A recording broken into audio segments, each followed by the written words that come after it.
diversity is damaging the social fabric and the social structure of the society. There's been one researcher by the name of Robert Putnam, actually liberal in England, and in his groundbreaking study, A Pluribus Unum, he found out that the more diverse a group gets, after a certain point, this diversity, this ethnic diversity, gets poisonous. It destroys the mutual trust that is the basis for the rule of law and for any social solidarity. And in all the polls, he found out that in ethnically diverse areas, people are feeling more lonely. There's a less amount of carpooling. They're losing their trust in democracy. And basically have lesser friends and are leading a less satisfied and less happy life. And this is the problem we have. Because our politicians always say that diversity is a value and a goal in itself, but it isn't. Like with everything in the world, the dose makes the poison, and we have an overdose of diversity, of Islamization, a massive immigration, and terrorism in our country. Also, as said, the diversity and multiculturalism is killing and destroying our democracies, and that's the most severe point. Because it's making all these effects, all the negative side effects, irreversible. Everywhere across Europe, we see ethnic voting blocks. We see that the Muslims are the most loyal and most reliable voters for the Labour Party, for the Socialist Party. In the name of Allah, to all Muslim brothers and sisters, this is a request to please all vote this Thursday and vote for Labour. 2 Labour councillors in Warsaw and West Midlands wrote in a memo. And Labour, they voted. After research done by the News and GeoTV, voting patterns show that about 90% of Muslims favor Labour over Conservatives. The French President Hollande was voted into office by 91% of the Muslims, compared to 51% of the French guys. And in Germany, 70 to 90% of the Turkish people living there have a preference, voting preference, for the Green and the Socialist Party. Why? They are voting strategically. These leftist liberal progressives, all the values they have, they completely contradict the fundamentalistic, Islamistic view of the world, but they're voting for them because they're keeping the borders open, they're keeping the welfare state open, and they stop everybody who is criticizing Islam. So it's a vicious circle where both groups have an egoistic interest. For the Labour Party, it's great. They don't need to convince new voters. They can import, they can breed their own voters. And by this treacherous, vicious circle, election by election, the situation is getting worse. And will soon have reached a point where demography has killed and destroyed democracy. We see that immigration without assimilation becomes an invasion.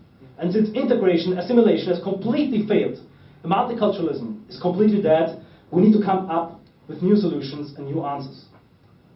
We need to come up with an answer to a problem that is the most serious and the most severe problem any generation in the whole history of Europe has ever faced. And this problem is called the Great Replacement.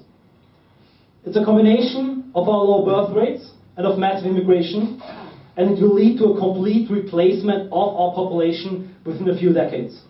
And I've been traveling a lot in Europe, but from the ports of Sicily to Norway to Vienna and even London now, this image has been following me like a nightmare. It's haunting me, the image of an Islamic future in Europe. Yes. And I've told you that fear is a problem. Do you want to know what I'm afraid of? I'm afraid of the following scenario.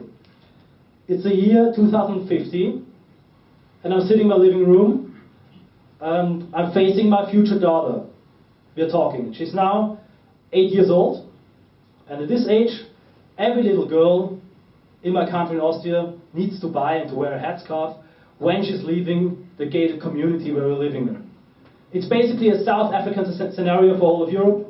You can live a happy life when you're in these touristic clubs, but if you go out in the area, in the city, you need to adapt to the rules of the new masses, the new dominant culture.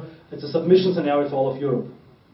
And in this catastrophic scenario, I'm talking with my daughter, and as she's my daughter, she's of course very intelligent and politically interested. And she asked me the following. She asked, Dad, we just learned in school that in the year 2020, when you were young, All of the Europeans, the majority of the Europeans, were against Islamization. They were against massive immigration. They were against this great replacement. Why didn't you do anything? Why did you let this happen? Why didn't all of you just got together, went in front of the parliament and said, stop, enough? What were you afraid of? And that's the basic question we need to ask ourselves. What are we afraid of? Because my future daughter is right. We have a silent majority. Everywhere in Europe, it shows up only in the polls. Not in demonstrations, not in the streets. But the majority of Europeans want a stop of massive immigration. They want a stop of Islamization. Even voters of Labour Party, of the Green Party, of Conservative Party, when asked only on this issue, agree that massive immigration, non-European immigration, is damaging us. In Great Britain, I've looked it up, 76% of Brits want immigration to be reduced in a poll from 2016. 47% supported or would have supported a Muslim ban in the style of Donald Trump. And 56% said Islam is incompatible with British values. Where are those people today? Why aren't they here in this room? Why aren't they on the street? Why aren't they protesting? Putting on banners of buildings? That's the question. They're the silent majority, but that majority is worth nothing when it's isolated, scattered, and silent, and powerless. And every totalitarian system wants to keep the opposition isolated. That's why they want to destroy the platforms. And that's why they hate events like this, where we come together, we can meet, and where we can connect. So what's the solution? The solution is a mass breakout of this prison of fear. It is to activate, to unite the silent majority against the soft totalitarianism of the left. And the only way to do this is by visible signs of resistance. And that's why we started Generation Identity in 2012. Who are we? What is Generation Identity? I always answer with a quote from Merlin, so a prince basically. He said, to some we are a dream, to others we are a nightmare. And that's what Generation Identity is. We are a dream for all the patriotic Europeans, especially the patriotic youth, who was searching all the time for a way to express the love for the country, the resentment for Islamization and massive immigration, without going into an extremist or fringy subculture. And we are a nightmare for the multiculturalists because we don't fit into their schemes. And it didn't fit into their schemes, and it didn't went as planned, when exactly yesterday, plus 5 years ago, a few dozen young French men and women, boys and girls, seized the mosque that was being built up in Poitiers. Exactly 1,280 years after the Battle of Poitiers, where Karl Martel beat back the Moors and saved Europe. And exactly this city they wanted to build up a mosque. The French boys and girls, the activists, went on the rooftop, showing their faces, showing a banner, and showing that they have a long memory, that they not have forgotten history, and that they are against Islamization. They said, we the French youth don't believe in diversity and multiculturalism anymore. We don't want to grow up in the nightmare that you have created. We'll stop massive immigration, Islamization, and the great replacement.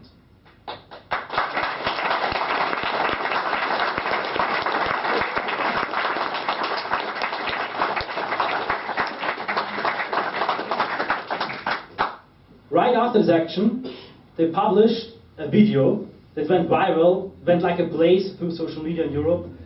Maybe some of you have seen it. It's called a declaration of war against the generation of '68. It was a very emotional, very great video. And this video, when we saw it in Vienna, in a cafe in Vienna, we also knew that's what we need.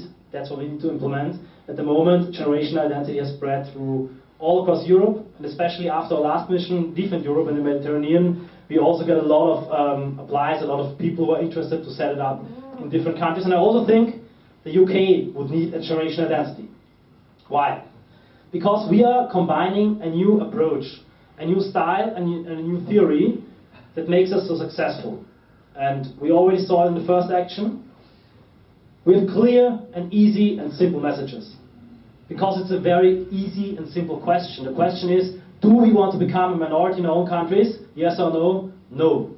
Do we want Islamization in Europe? Yes or no? No. We don't need all these big talks and big books I think also that talking very often can divide. If you unite two conservatives, you have 4 different opinions. What we need now is a uniting force of action. And that's exactly what Generation Identity has become during the year. That's what we are proud of, and that's what we're famous for, is our activism. And our theory is no complex and closed system, it's a simple consensus.